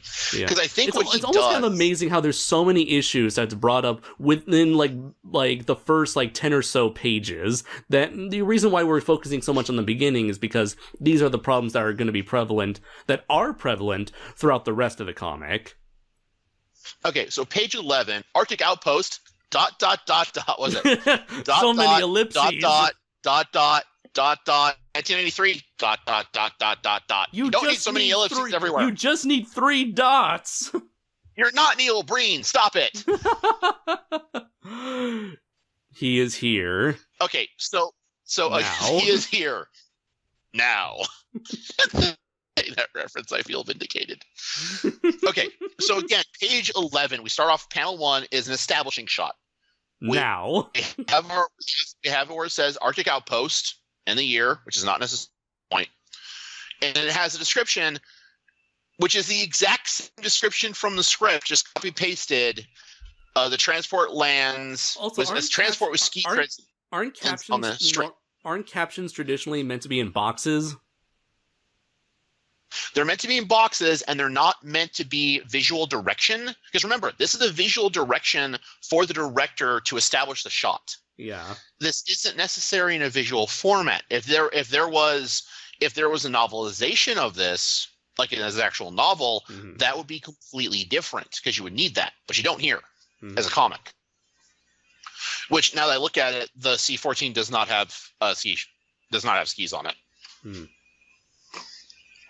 But you can notice in this one, you have the Sketchfab assets are just copy pasted everywhere to try and make this scene. One thing I noticed, and the one thing I think that Todd does, is I think he paints all of his characters individually or in certain pairs, separate from each other, like in separate files. Oh, yeah. And puts them into the panels. You can see the outline around this one man's hands as he's like overlaid on top of Keith's character portrait.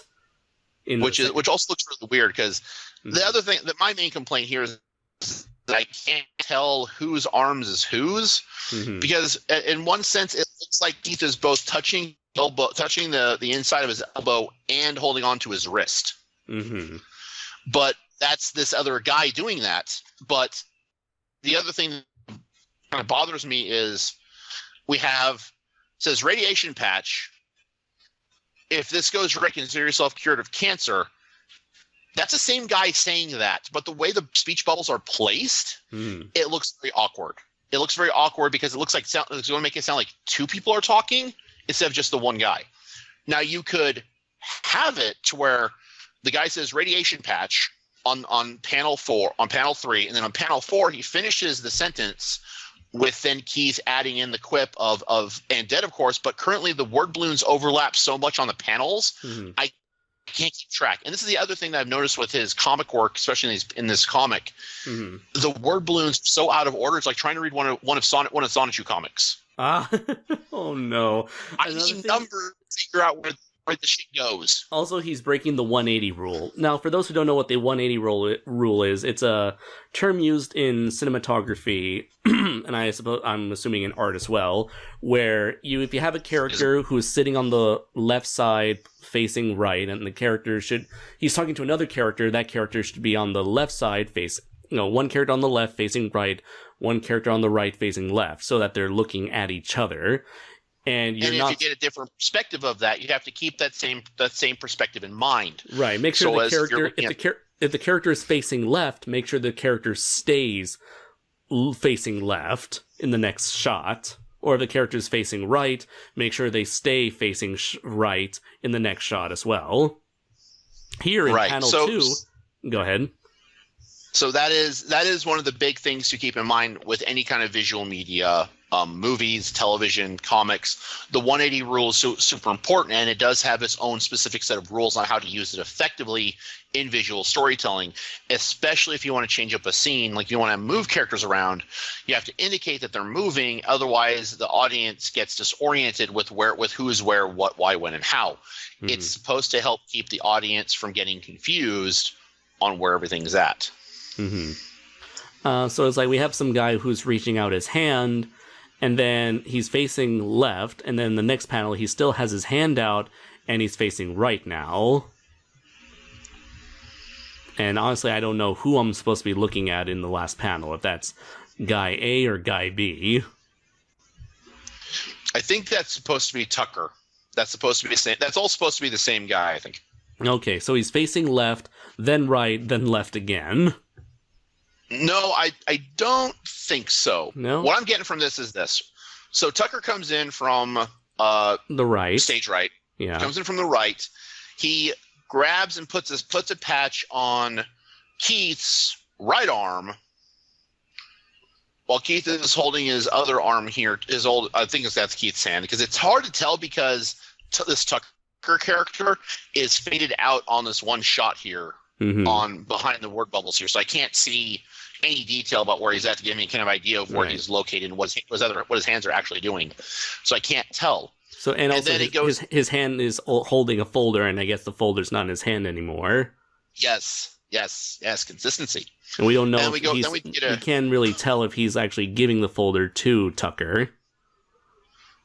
Right. It is super hard to tell with this composition. It's really weird. Yeah.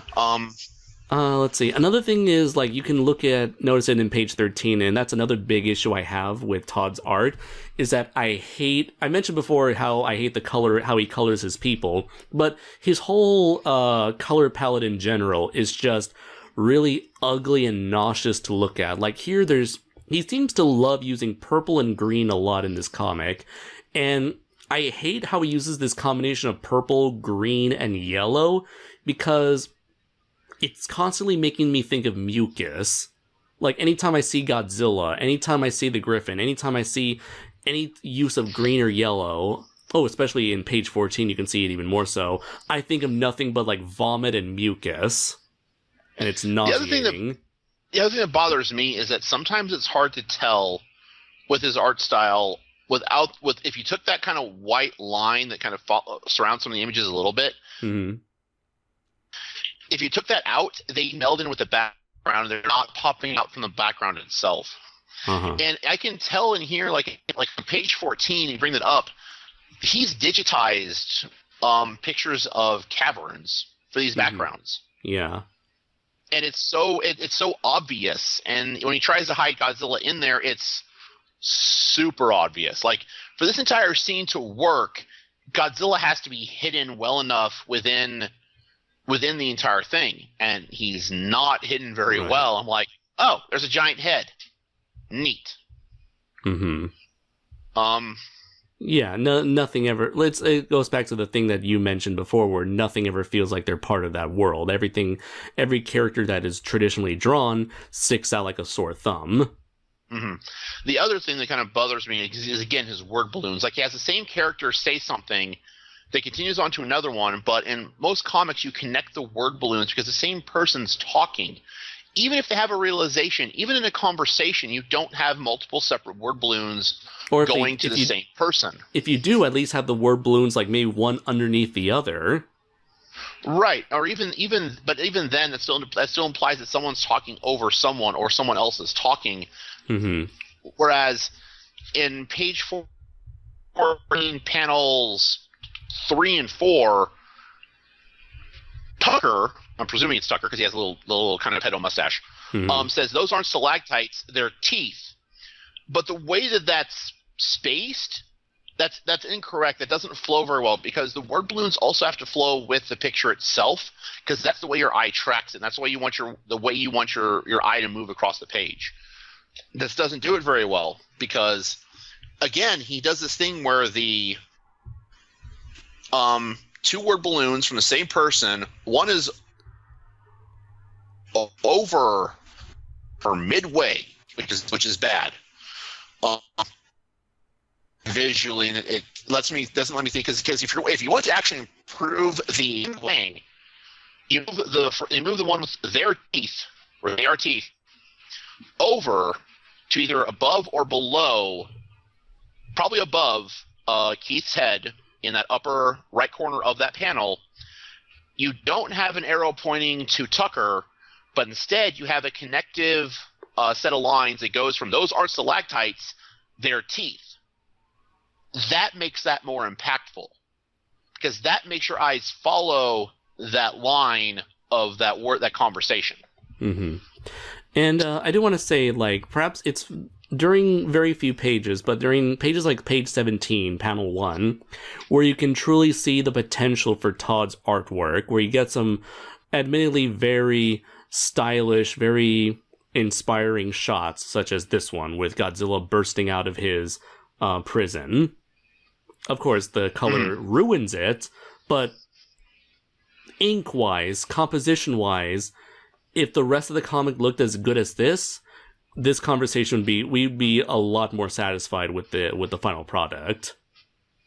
Hit or miss. I still think there are some problems with this one because it still has some of the same problems of just assets are put in front of other assets. Right, but like if everything was like this panel in particular, I think you'd have a lot of the issues removed if he actually drew everything from scratch. And that's one of the major problems. I might withdraw some of my comments, some of my criticisms at that point. And we can go on forever and ever dissecting every single panel, but I think we've made the point across where it's like the man is apparent, just from looking at the comic, we don't know his thinking process, but from what we see, the man is too lazy to draw things that an artist needs to draw. There's so many even shortcuts. If you suck at it. Yeah, because you're never going to get better unless you try. And there's so many shortcuts taken throughout this comic that it just looks... It doesn't work at all. Everything looks very ugly, very unpleasant to look at. And eventually that novelty of seeing this lost Godzilla movie that was never made, it's, the novelty can only last for so long before you eventually realize, wait a minute, I'm just reading a very ugly looking comic on top of a very uninspired story. Oh, and I just saw something else I want to point out. Now, Godzilla movies are notorious for this, but I want to point this out because this is something that many current Godzilla comic artists are good at. Mm-hmm. Godzilla's size staying consistent throughout the pages. So, page 21. Mm-hmm. We get a good shot of Godzilla. Like, I kind of like this. I kind of like this composition. Godzilla looks huge. It looks imposing. I feel like this may have been used, the GMK poster, for reference, but you can tell it's not a complete trace. This is just a reference, and that's okay. Right, references are okay. But so let's go ahead. So keep in mind his size here. Yeah. And then let's go to page 22. He's big and he's imposing, and some of the angles are good. Mm-hmm.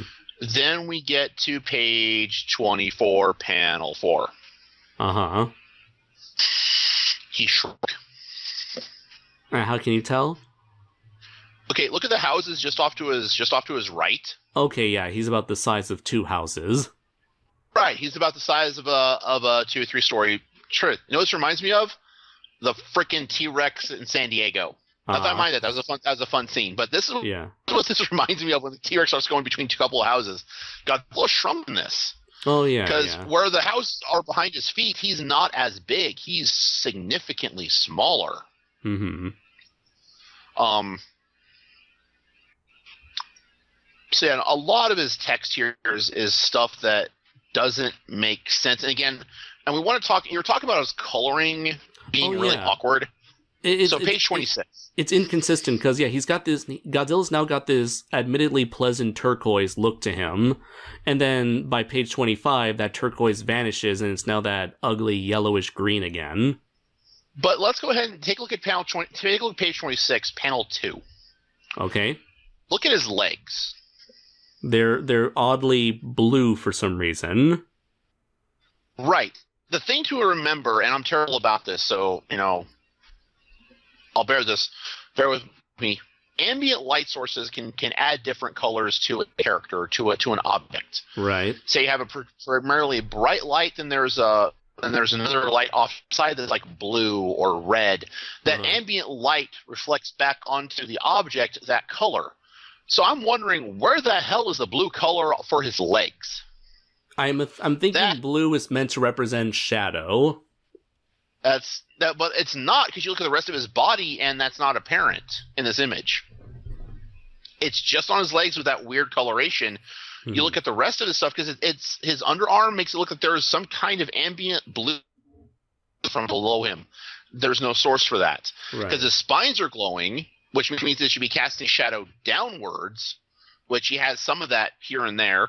There's lightning off in the distance, but that should be casting shadows towards us, not away from us. Mm-hmm. So it's very odd color lighting compositions. In page 27, panel 2. Page 27, panel 2. Ooh, okay. So Ooh. when we talk, but I do want to say Todd reusing. Yeah. So we'll get on here in a minute if they want to talk about that, which I kind of do. But okay, panel 2. Yeah. When I talk about Todd reusing assets, those feet have been reused in different images already. They'll be reused in the future, but they're so faded and faint. He just reused them. I think he painted them in a smaller size and he just kind of blew them up, and he's lost detail in them. They look very foggy and very faint. They don't They don't match the rest of the Godzilla art we've seen so far. Mm-hmm. So that kind of my big problem with his work, as we said before, is it's lazy. It's so lazy. I can't get behind it at all. Mm. Talked about the photo stuff. Sorry, go ahead. Go ahead. I was going to go ahead and finish it, man. I was going to say, if you look at page 27, panel 1, and probably there was another panel I'm missing out, but anytime you see Godzilla's face, anytime he's like facing forward, facing the camera, his face kind of looks more like an orc or like a troll. It kind of looks like an ape to me. Kind of like that little. But bit you're right. Like It doesn't look reptilian at all. Right. It just looks very weird. It doesn't look right. Yeah, and page 28, the tail is the same from that other page where his size changed. I can't get behind this comic at all because I think his artwork in it is super lazy. And in some of the pages he's posted on his DeviantArt also kind of look lazy. The color is slightly better, but it's still the same thing of him drawing over pre-made assets. The other thing that, oh god, do we want to talk about page 34? Okay, sure. Okay, so page 34 is 7 panels of live action shots of stuff in the Utah desert. Mm-hmm. So the thing is, if you look at this page, you instantly notice that there's a problem here. Todd didn't draw any of these. He may have added a light filter, but I'm pretty certain to draw any of these. And this looks so different, and there's such a visual disconnect from the rest of the film, from the rest of I keep calling it a film, from the rest of the comic, from the rest of the script, pretty much. It's so ugly compared to the rest of it. I mean, if he kept everything going in his own style, and even if it looked terrible, that'd be one thing. He's trying, but this is just some of the stuff's just lazy. You can be many things as an artist. You can be a bad artist. You can be a passionate artist. Don't be a lazy artist. I don't like harping on people and their artwork, especially their artwork. Todd's got some. He has some talent. He has potential. As artists, we all have potential. Don't get me wrong. But when I see some of the stuff like see in this comic, I also see in some of his other works. It's like this is beyond fucking lazy, and that's what's insulting. Like, I know he wants to do this comic, and he wants to do this comic to get the thing out there, and that's fine. It's a passion. Have that, Hoss. Just don't be lazy about it. There are 2 pictures I did post in the folder that are some of the new stuff that he's done. It's the one where it's like it says G94. Yeah, like at the very beginning of the folder here. It's like G94, page 166. Okay.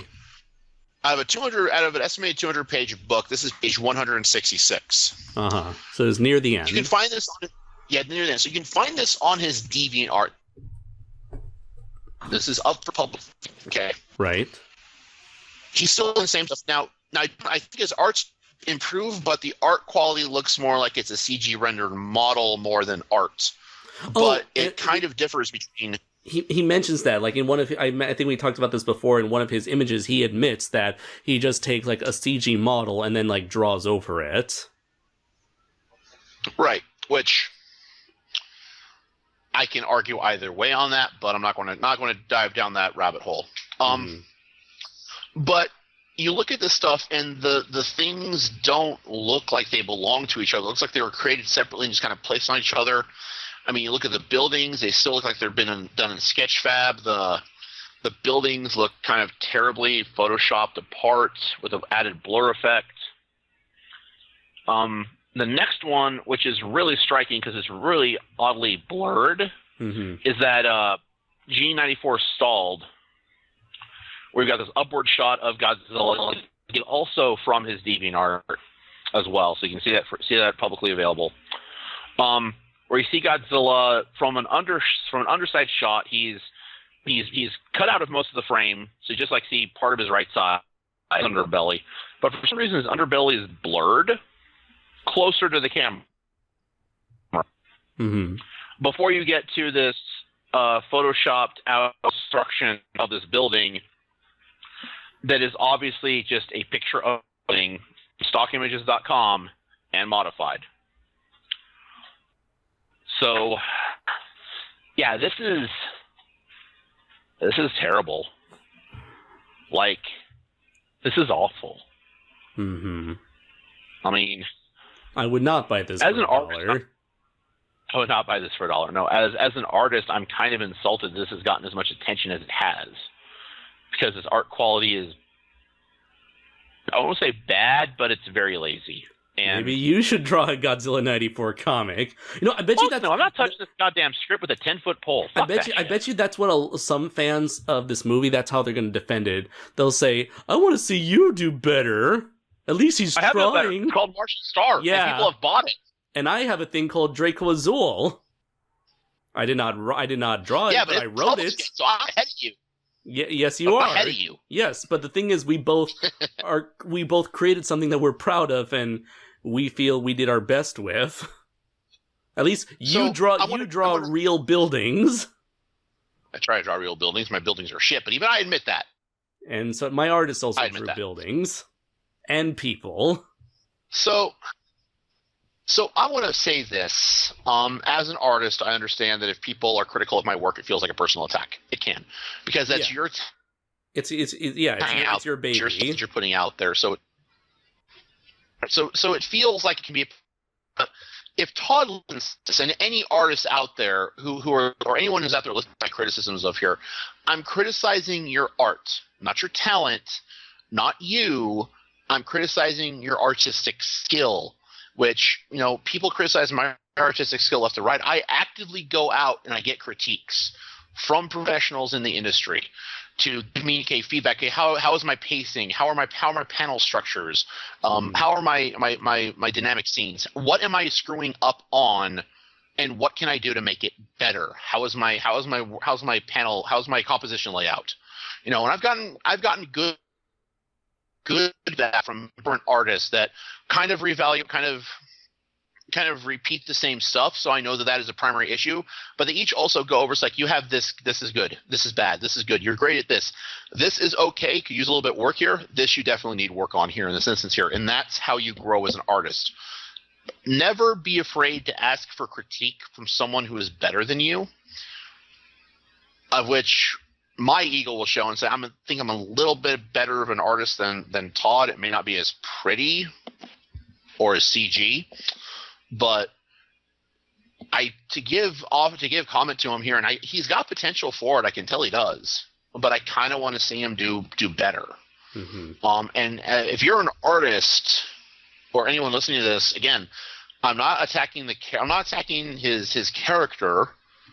I'll jab at his ego because he thinks that this quality of stuff is worth Toho giving a green light on getting published. Ha ha. But it's not an attack on the person.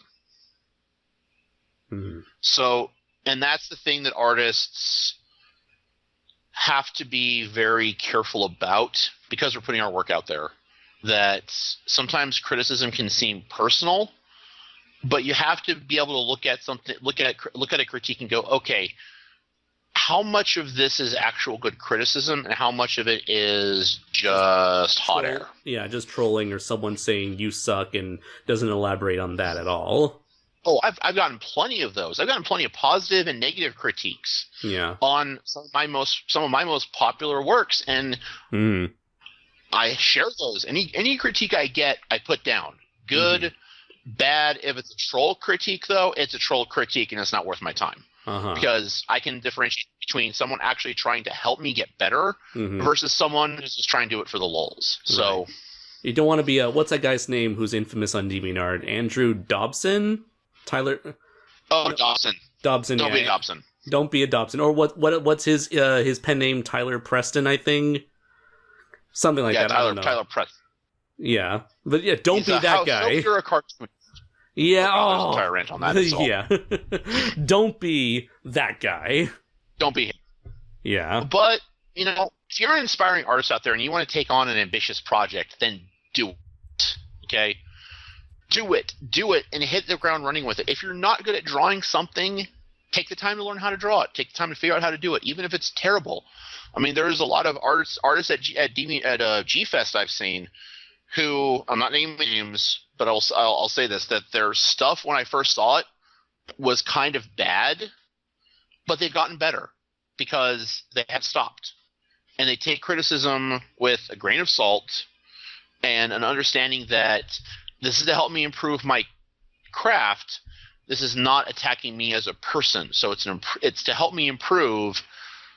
Even if they say they don't care for it, they've told me what they liked about it. They told me what's bad about it and what I should improve on and what I need to look into, and giving me a direction to strive forward here. And that's what I try to do if anyone comes to me with art to critique, or sketchbooks and stuff, because believe it or not, that happens to me at conventions. People will come by with sketchbooks. They'll ask me for their opinion. I'll go through several pages, like, okay, this is what I'm noticing first and foremost. Mm-hmm. And I'm also told I'm very blunt. I've been very blunt to other artists, professional artists I know, especially when they're trying new things, and they've gotten better on them. They thought I was an asshole, but they've gotten better. They've gotten better at it, and I don't have. There's still things I can say about their art as far as critiques, but at that point it turns into more of a personal taste kind of thing, and that's not. I want to help them tailor to me, not tailor to their style. So, as a critiquer, you have to understand that too. But for this comic, the one word to describe it is lazy, and that's where I'm gonna. That's kind of where that sits for me here. Right. And let's see. I'm not sure it would be fair to give a rating to this sort of project, considering like it's not even, the whole thing isn't even finished yet, and the whole quality, because it's taken so many years for him to finish this, that the quality varies wildly. And I think like overall this is more of a I would say this is more of our thoughts on this person's are over like a more complex thing than just simply giving it a simple number rating. But if I did give a rating, it would be a rather low rating, because I would probably read this once out of sheer morbid curiosity and then never want to read it again. Right, and I'm not going to give it a rating either, because for a personal project like this, I'm already very biased against the script. I'm biased against I don't care for the art. The art's already a big turnoff for me because it's very visually inconsistent. So honestly, I can't. And it's a passion project as well. And I understand passion projects you can give ratings to as such, but in this case, it's not finished. I gave a rating to your Project Passion in the past. Yeah, my Project Passion was complete. Right, you had a full chapter. Right. A full chapter. We don't have this. Right. So I can't give this a rating per se. I can give it whether or not I can give it a yes or a no. Would I suggest you read this? I would suggest you read this on the condition that you want to derive your own opinion about it. Right. And there's a lot of people that have opinions about this and they like it, which is fine. Sure, absolutely. So, if you like this, more power to you.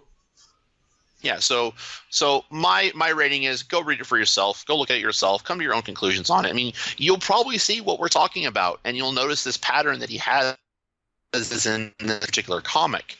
And I'll admit, adapting a movie script or novel is not an easy feat. It takes a lot of work to do so.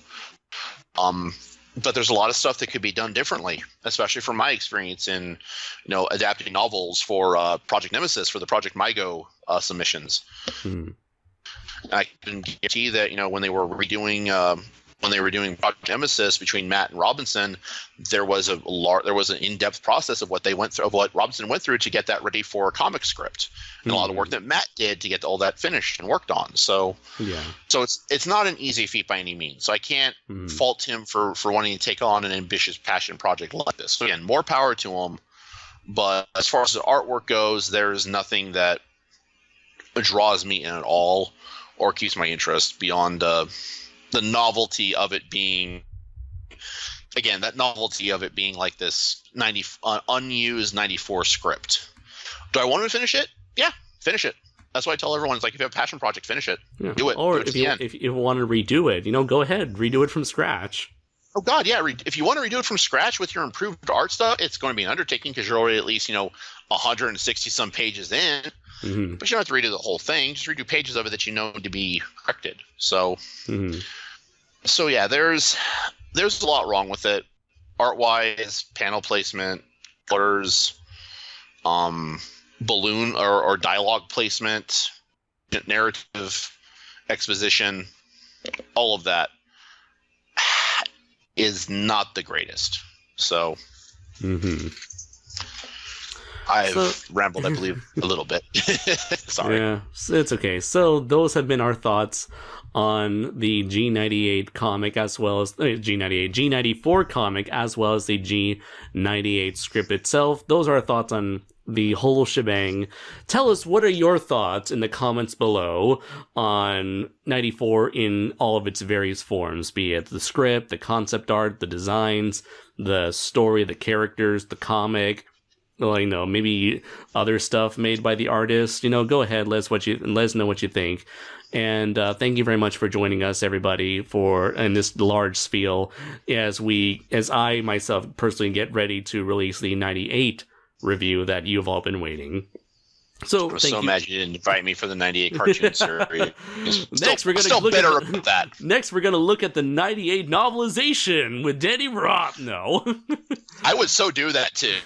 I think from back and front cover, I will have it somewhere. Yeah, I think I may have the 98 novelization somewhere in my an old closet.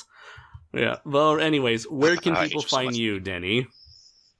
So that they can critique your artwork and help you become a better artist. Oh, please, come and critique my shit. It's terrible.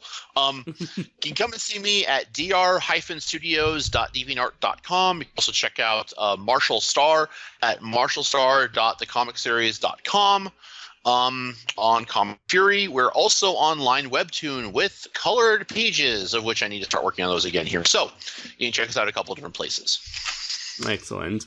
And as always, you can follow me here on the Kaiju Noir channel. You can follow the progress of my own independent comic, Primal Warrior Draco Azul, on Facebook, under the Primal Warrior Draco Azul Facebook page. Send him fan art. He likes that. I like fan art. I will showcase all sorts of fan art, even if my character is somehow depicted as a weird anime cat girl. I'll still share it. Oh my god. I will do that now. Thank you, Steve. Thank you, Steve. So you haven't shown mine yet. What's that? You paid me for. What? You haven't shown mine yet that you paid me for. Oh, you see, that's the thing. I'm gonna wait until the comic is revealed because your art has a very special place that I am waiting to reveal in the comic itself. Or you can spoil yourselves. Fair enough, I'll take it. Or you can spoil yourselves, ladies and gentlemen, by going over to his DeviantArt, where you can see the art that we are talking about. If you can find it throughout all the shit.